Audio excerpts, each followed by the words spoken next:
بسم اللہ الرحمن الرحیم۔ السلام علیکم۔ شوبز شخصیات ملک میں یوٹیوب پر ممکنہ پابندی کی مخالفت کرتے نظر آ رہے ہیں۔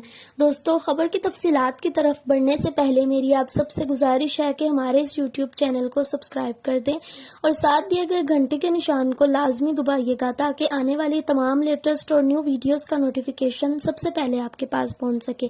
میں ہوں آپ کی ہوسٹ آیت۔ کیسے ہیں آپ سب لوگ؟ دوستو، آئیے اپنی خبر کی تفصیلات کی طرف بڑھتے ہیں۔ عدالتی بینچ کی جانب سے یوٹیوب پر قابل اعتراض مواد کی موجودگی پر سخت سوالات کیے جانے کے بعد خدشہ ظاہر کیا گیا کہ عدالت ممکنہ طور پر ویب سٹریمنگ ویب سائٹس پر پابندی لگا دے گی۔ جہاں عام افراد نے یوٹیوب کی ممکنہ بندش پر اپنے خیالات کا اظہار کیا، وہیں شوبز شخصیات بھی یوٹیوب کی حمایت میں سامنے آ گئی۔ معروف اداکارہ مہوش حیات نے اپنی ٹویٹ میں یوٹیوب کی ممکنہ بندش پر لکھتے ہوئے تعجب سے سوال کیا، کیا واقعی یوٹیوب پر پابندی لگنے جا رہی ہے؟ مہوش حیات نے اپنی ٹویٹ میں سوال کرتے ہوئے لکھا کہ اس کے بعد ٹویٹر، انسٹاگرام، فیس بک، نیٹ فلکس اور یہاں تک کہ واٹس ایپ کو بھی بند کر دیا جائے گا۔ اداکارہ نے اپنی ٹویٹ میں لکھا کہ اظہار رائے کی آزادی دینا کسی بھی سماج کا اہم پہلو ہوتا ہے اور ہمارے ملک میں تو مرکزی میڈیا کی بجائے سوشل میڈیا کے ذریعے ہی کسی بھی معاملے کے اصل حقائق سامنے آتے ہیں۔ ساتھ ہی انہوں نے لکھا کہ ترقی پسند ریاستوں کو پابندی کی ضرورت نہیں ہوتی۔ اداکار اعجاز اسلم نے بھی یوٹیوب کی ممکنہ بندش پر اپنی رائے کا اظہار کرتے ہوئے ٹویٹ کی کہ کیونکہ قابل اعتراض مواد اپلوڈ کرنے والے اکاؤنٹس کو بند کر دیا جائے۔ انہوں نے لکھا کہ پورے یوٹیوب کو بند کرنا اس مسئلے کا حل نہیں، وہ قوم کو محروم کرنے کے برابر ہوگا۔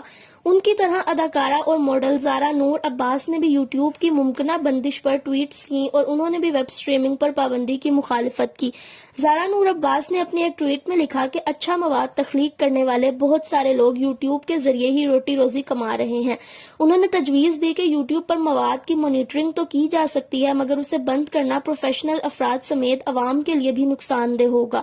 انہوں نے اپنی ایک اور ٹویٹ میں کورونا کی وجہ سے ملک کے معاشی حالات کا موازنہ یوٹیوب سے جوڑتے ہوئے لکھا کہ پہلے ہی وبا کے باعث کئی لوگ بے روزگار ہو چکے ہیں اور اب ایسے لوگ جو یوٹیوب کے ذریعے ہی کما رہے ہیں، ان کے مطابق اگر یوٹیوب کو بھی بند کر دیا گیا تو بے روزگاری میں مزید اضافہ ہو جائے گا۔ اور ساتھ ہی انہوں نے لکھا کہ اس عمل سے ذہنی صحت کے مسائل بھی جنم لیں گے، جس سے جرائم اور تشدد میں اضافے کا امکان ہے۔ جی دوستو، تو کیسی لگی آپ کو ہماری یہ ویڈیو؟ اپنی رائے کا اظہار کمنٹ سیکشن میں ضرور کیجیے گا۔ اگر آپ کو ہماری ویڈیو پسند آئے تو اسے لائک شیئر کرنا مت بھولیے گا اور چینل کو سبسکرائب بھی کر دیجیے گا۔ اوکے دوستو، اللہ حافظ۔ اگلی ویڈیو تک دعاؤں میں یاد رکھیے گا۔ فی امان اللہ۔